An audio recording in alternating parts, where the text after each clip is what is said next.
Good morning, students. Today we will discuss about the diseases of external ear. So, the first disease we will deal, that is otalgia. Definition: otalgia is also known as earache. Otalgia is defined as sensation of pain in and around the ear.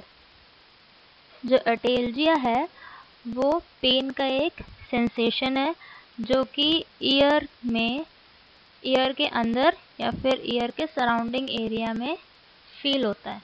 एक pen का sensation है, a sensation of pain.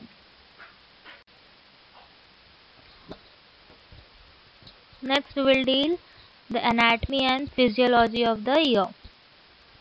So the ear is the organ of hearing and in mammals it's balance. तो जो ear है वो एक organ है, sense organ है, हियरिंग के लिए यूज़ होता है और मैमल्स में वो एक बैलेंसिंग का काम करता है. ठीक. और जो ईयर है वो 3 पार्ट्स में डिवाइडेड है, the outer ear, the middle ear and the inner ear. So जो आउटर ईयर है वो कंसिस्ट होता है पिन्ना से एंड ईयर कैनाल से. ठीक. और इसलिए जो आउटर ईयर है वो ही सिर्फ ओनली विजिबल पोर्शन होता है ईयर का. The word ear often refers to the external part alone. अगर सिर्फ वर्ड ईयर बोला जा रहा है तो वो रेफर करेगा only external part of the ear को. So as you can see in the structure, ear का आप स्ट्रक्चर देख सकते हैं. ईयर के पार्ट्स,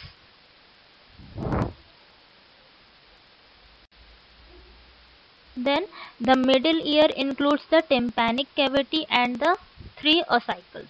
जो middle ear है वो वहाँ पे tympanic cavity प्रेजेंट होगी और ईयर के 3 ossicles प्रेजेंट होंगे.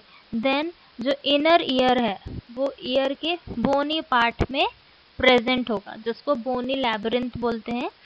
और उसके साथ साथ इनर ईयर में कुछ स्ट्रक्चर्स भी प्रेजेंट होंगे जो कि हमारी बॉडी में सेवरल सेंसेस, मतलब बहुत सारे सेंसेस भी रेगुलेट इनर ईयर के स्ट्रक्चर्स के थ्रू ही होते हैं. जैसे कि द सेमी सर्कुलर कैनाल, जो सेमी सर्कुलर कैनाल जो हमारे ईयर में प्रेजेंट है वो हमारे बॉडी में बैलेंस प्रोवाइड करता है और हमारे आई ट्रैकिंग मूवमेंट को, जो हमारी आई मूवमेंट्स होती हैं राइट साइड, लेफ्ट साइड या सर्कुलर मोशन में, तो वो इनेबल कौन करता है? Semi circular canal. उसके बाद the utricle and saccule which balance when stationary and the cochlea which enables hearing. जो यूट्रिकल और सैक्यूल स्ट्रक्चर है वो हमारी बॉडी जब स्टेशनरी होती है, स्टेशनरी मतलब स्टेबल, मतलब कोई भी मूवमेंट नहीं होता है, तब उस टाइम जो हमारी बॉडी का जो बैलेंस है वो रेगुलेट होता है किससे? यूट्रिकल और सैक्यूल से. और जो ईयर में कॉक्लिया वाला पार्ट होता है वो इनेबल करता है हमारी हियरिंग के लिए. Clear? Next we will deal about the physiology. अब ईयर हमारे बॉडी में वर्क कैसे करता है, ईयर का फंक्शन क्या है? So the ears are organ that provide 2 main functions, hearing and balance. तो जो ईयर है वो 2 मेन फंक्शंस है ईयर के. फर्स्ट है हियरिंग, सुनने के लिए, और दूसरा है बैलेंस, हमारे बॉडी को बैलेंस प्रोवाइड करने के लिए. तो बैलेंस में, balance it depends on specialised receptors called hair cells. तो जो बैलेंस होता है बॉडी का वो किससे रिस्पॉन्सिबल है, वो कैसे होगा? जो हेयर सेल्स होते हैं, एक रिसेप्टर्स होते हैं हेयर सेल्स, उनके थ्रू ही जो हमारी बॉडी है वो बैलेंस हो पाती है. नेक्स्ट है hearing. The ear drum vibrates when sound waves enter the ear canal. अब हियरिंग कैसे होगी? जो ईयर में ईयर ड्रम प्रेजेंट होता है, ठीक, तो जैसे ही साउंड वेव्स अकर होगी ईयर ड्रम क्या होगा? वाइब्रेट होगा और ईयर कैनाल में वो साउंड वेव्स पहुंचेगी. क्लियर? हियरिंग क्या है? The ear drum vibrates when sound waves enter the ear canal. जैसे ही साउंड वेव्स ईयर कैनाल पे पहुंचेगी वैसे ही ईयर ड्रम वाइब्रेट होगा।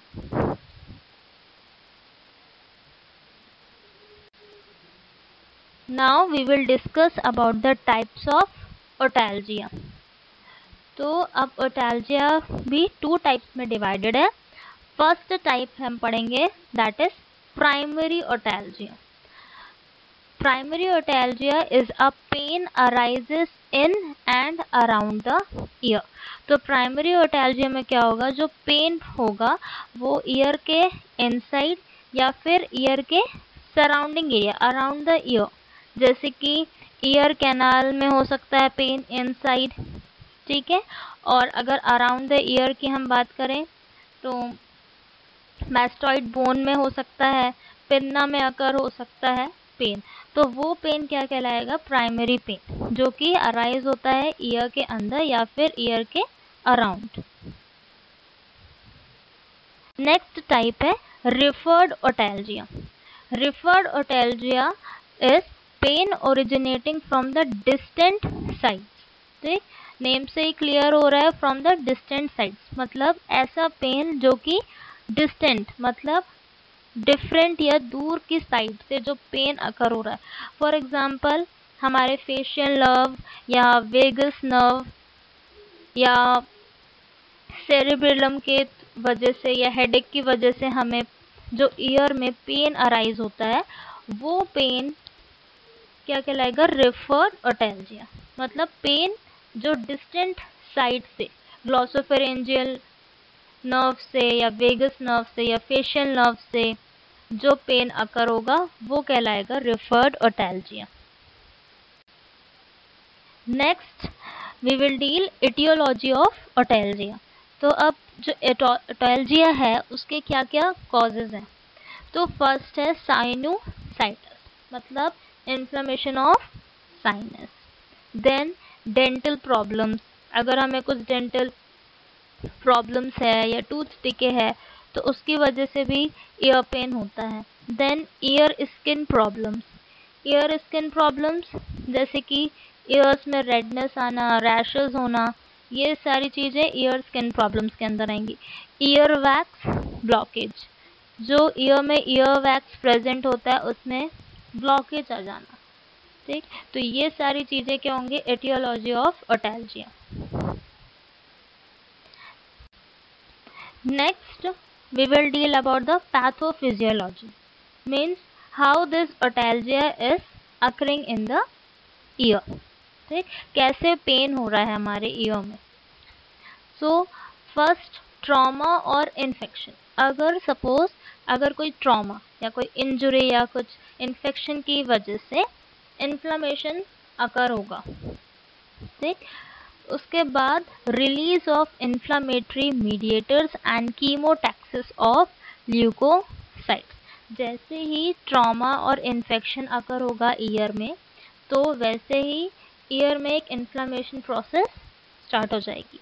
उसके बाद जब इन्फ्लामेशन होगा तब इन्फ्लामेटरी मीडिएटर्स रिलीज होने लगेंगे और कीमोटैक्सिस ऑफ ल्यूकोसाइट्स, जो ल्यूकोसाइट्स में कीमोटैक्सिस प्रेजेंट होते हैं वो भी रिलीज होना स्टार्ट कर देंगे और जिसकी वजह से जो वहाँ का टिश्यू है उसमें एडीमा मतलब स्वेलिंग आ जाएगी।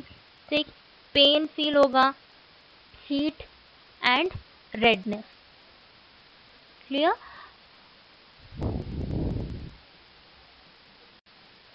Next we will deal about the sign and symptoms of the otalgia. तो फर्स्ट है ईयर पेन। जैसे ही अगर ओटैल्जिया होता है तो सिम्टम हमें मिलेगा ईयर पेन होगा। Then fever, fussiness, fussiness means dizziness, okay, dizziness feel होगा हमें, थकावट फील होगी, that is known as fussiness. Then irritability, हमारा जो मूड है उसमें मूड चेंजेस होंगे, मूड स्विंग्स होगा, इरिटेशन होगी। ठीक, then sensation of fullness in the ears, ears में ऐसा फील होगा कि कुछ ईयर्स में चला गया है या कुछ भर गया है, तो जो ईयर्स हैं, जो कान है, वो बहुत ज़्यादा फुल लगेंगे, मतलब कुछ चीज़ भरा हुआ उसमें, fullness, sensation of fullness. Then insomnia due to constant pain. Insomnia means lack of sleep. ठीक, बहुत ज़्यादा कांस्टेंट लगातार पेन हो रहा है, उसकी वजह से पेशेंट इंसोम्नियक हो गया, मतलब पेशेंट को नींद अच्छे से नहीं आ रही है. ठीक है, इसलिए पेशेंट जो है वो पेशेंट को इंसोम्निया हो गया. Next is headache. हेडेक भी साइन एंड सिम्टम है इसका. देन ईयर्स के अराउंड स्वेलिंग अकर होगी. ठीक, एंड चिल्ड्रंस में क्या क्या साइन एंड सिम्टम हम देख सकते हैं. फर्स्ट, रब और पुल देयर ईयर. जो चिल्ड्रंस होंगे उनमें हमें ये सिम्टम दिखेगा कि वो अपने कान को रब करने लगेंगे और पुल करने लगेंगे, मतलब खींचने लगेंगे अपने कान को और उसको रब करने लगेंगे. नेक्स्ट है, they do not react to some sounds. अगर हम वो चिल्ड्रन के सामने कुछ साउंड प्ले करेंगे तो वो उस साउंड पे कुछ रिएक्शन नहीं देंगे. ठीक, then have a temperature of 100.4 degree Fahrenheit और अबव. और उनको जो उनका फीवर रहेगा, बॉडी टेम्परेचर रेज्ड हो जाएगा 100.4 डिग्री फ़ारेनहीट से भी ज़्यादा उनका टेम्परेचर रेज हो सकता है. देन इरिटेबल और रेस्टलेस. मूड स्विंग्स होंगे, इरिटेबिलिटी होगी. ठीक, रेस्टलेसनेस होगा, फील होगा. Next, of their food. Of their food का मीनिंग है जो चिल्ड्रंस हैं, जो बच्चे हैं, वो खाना क्या करेंगे, अवॉइड करेंगे, उन्हें भूख नहीं लगेगी, वो खाना नहीं खाएंगे. Then keep losing their balance. अगर हम एक चिल्ड्रन को जो अटैल्जिया से सफ़र कर रहा है और हम अगर उसको ये सारे साइन एंड सिम्टम्स अगर उसको अकर हो रहे हैं और अगर हमने उसे बोला कि स्टेबल खड़े रहना है, तो वो स्टेबल खड़े नहीं रह सकता, तो वो क्या करेगा, वो उसका बैलेंस डिस्टर्ब हो जाएगा. तो ये सिम्टम है कि उस चाइल्ड को अटैल्जिया है, क्योंकि वो अपना बैलेंस क्या कर रहा है, लूज कर रहा है, वो एक फिक्स्ड पोजीशन पे या स्टेबल पोजीशन पे स्टैंड नहीं हो पा रहा है. Clear? Now we will deal about the diagnostic evaluation. कौन कौन से टेस्ट हम अटैल्जिया को डिटेक्ट करने के लिए कर सकते हैं. तो first is dental radiography. Dental radiography कराएंगे तो डेंटल रेडियोग्राफी से हमें समझ में आएगा कि कुछ डेंटल से रिलेटेड कुछ प्रॉब्लम्स तो नहीं है, कुछ एनोमलीज तो नहीं है. ठीक, इसके बाद हम करवाएंगे सीटी स्कैन. सीटी स्कैन क्यों? To obtain CT scan of the head और टेम्पोरल बोन, साइनसेस एंड और neck when no obvious source of the pain can be found. अब हम सीटी स्कैन करवाएंगे हेड का, टेम्पोरल बोन का, sinus का और नेक का, ये पता करने के लिए कि वहाँ पे कोई पेन प्रेजेंट है कि नहीं. थर्ड है पैनोरेक्स imagery. पैनोरेक्स imagery is a quite useful in diagnosing temporomandibular joint dysfunction. Panorex imagery एक इमेजिंग टेस्ट होता है जिसमें कि जो टेम्पोरोमैंडिबुलर जॉइंट है, अगर उसमें कुछ डिसफंक्शन है, वो जो टेम्पोरो और मैंडिबुलर बोन है वो अगर अच्छी तरीके से फंक्शन नहीं कर रही है, तो जो जॉइंट है वो डिसफंक्शन अच्छी तरीके से फंक्शन नहीं कर रही है, तो उसको डिटेक्ट करने के लिए हम पैनोरेक्स इमेजरी का यूज़ करेंगे. नेक्स्ट है ऑडियोग्राफी. ऑडियोग्राफी में हम पेशेंट के सामने बहुत सारे ऑडियोज़, अलग अलग वॉइस रेंज और फ्रिक्वेंसी से हम उस पेशेंट को ऑडियो सुनाएंगे और उसके बाद उस ऑडियो पे उस पेशेंट का रिएक्शन चेक करेंगे. तो ये ऑडियोग्राफी होता है. Next, vestibulo cochlear testing. जो ईयर में वेस्टिब्यूल्स और कॉक्लिया प्रेजेंट होते हैं उनमें भी टेस्ट किया जाएगा, उनकी टेस्टिंग होती है. नेक्स्ट है नेज़ल एंडोस्कोपी. तो नेज़ल एंडोस्कोपी भी किया जाता है. क्यों? क्योंकि हमने पढ़ा था कि साइनोसाइटिस तो नहीं है. ठीक है, तो ये सारी चीज़ें हम डिटेक्ट करेंगे. फिर आता है ब्लड टेस्ट. हम ब्लड टेस्ट करेंगे, CBC काउंट या WBC काउंट, हम दोनों करेंगे. ब्लड टेस्ट भी डायग्नोस्टिक इवैल्यूएशन में आएगा. Next we will deal about the management, how we will manage the otalgia. ठीक, तब हम मेडिकल मैनेजमेंट में हम क्या क्या मैनेजमेंट कर सकते हैं ओटैल्जिया के लिए। तो पहला है प्रमोट हीलिंग। सबसे पहले अगर हमें वहाँ पे स्वेलिंग हो गई है या फिर रेडनेस हो गया है या फिर ईयर डिस्चार्ज हो रहा है, ठीक, तो उसके लिए सबसे पहले हमें हील करना है, उसे ठीक करना है। तो ईयर इरिगेशन करना है, ईयर हाइजीन मेंटेन करना है। कुछ ड्रेनेज निकल रहा है तो उसको एसेप्टिक टेक्निक यूज़ करके हमें ईयर इरिगेशन प्रोसीजर करना है। देन एंटीबायोटिक्स, उसके बाद हम पेशेंट को एंटीबायोटिक्स मेडिसिन प्रोवाइड कर सकते हैं। ठीक, नेक्स्ट पेशेंट को अगर सीवियर या कॉन्स्टेंटली पेन हो रहा है ईयर में, तो उसके लिए हम पेशेंट को एनाल्जेसिक मेडिकेशंस भी प्रोवाइड कर सकते हैं। Then restore normal function and remove the foreign bodies. अगर ईयर में पेशेंट के ईयर में कुछ फॉरेन बॉडी पार्टिकल, जैसे सपोज अगर कोई इंसेक्ट है, अगर वो चला गया है तो उसको भी हम रिमूव करेंगे। नेक्स्ट है सर्जिकल मैनेजमेंट। सर्जिकल मैनेजमेंट में फर्स्ट है मेरिंजोप्लास्टी। मेरिंजोप्लास्टी में क्या होता है, closure of simple of tympanic membrane. तो इसमें क्या है, जो टिम्पैनिक मेम्ब्रेन में अगर परफोरेशन हो गया, अगर कुछ होल प्रेजेंट है, तो उसको हम क्या करेंगे, क्लोज करेंगे। ठीक, सेकेंड है टिम्पैनोप्लास्टी, surgical correction of the perforated tympanic membrane. इसमें भी वही, अगर टिम्पैनिक मेम्ब्रेन में कुछ परफोरेशन हो गया, कुछ होल प्रेजेंट है, तो हम क्या करेंगे, सर्जिकल करेक्शन करेंगे। सर्जिकल प्रोसीजर के थ्रू हम वो टिम्पैनिक मेम्ब्रेन को करेक्ट कर देंगे। नेक्स्ट है थर्ड ऑसिकुलोप्लास्टी। ऑसिकुलोप्लास्टी में हम जो ऑसिकल्स प्रेजेंट हैं ईयर में, उसको हम रिकंस्ट्रक्शन करते हैं। नेक्स्ट है myringotomy. Myringotomy an incision to the tympanic membrane through which fluid is removed. Myringotomy में एक इंसिजन किया जाता है टिम्पैनिक मेम्ब्रेन में, और जो भी पस का फॉर्मेशन या हार्मफुल पस का फॉर्मेशन हो रहा है, टॉक्सिन्स का फॉर्मेशन हो रहा है, उसको, उस फ्लूइड को हम क्या करेंगे, रिमूव कर देंगे। नेक्स्ट है मैस्टोइडेक्टोमी।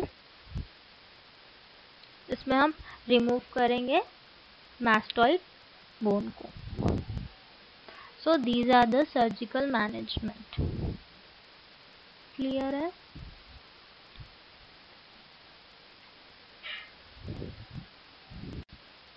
Thank you. एंड नेक्स्ट हम एक्सटर्नल ईयर का नेक्स्ट डिजीज़ हम नेक्स्ट लेक्चर में डील करेंगे। Thank you.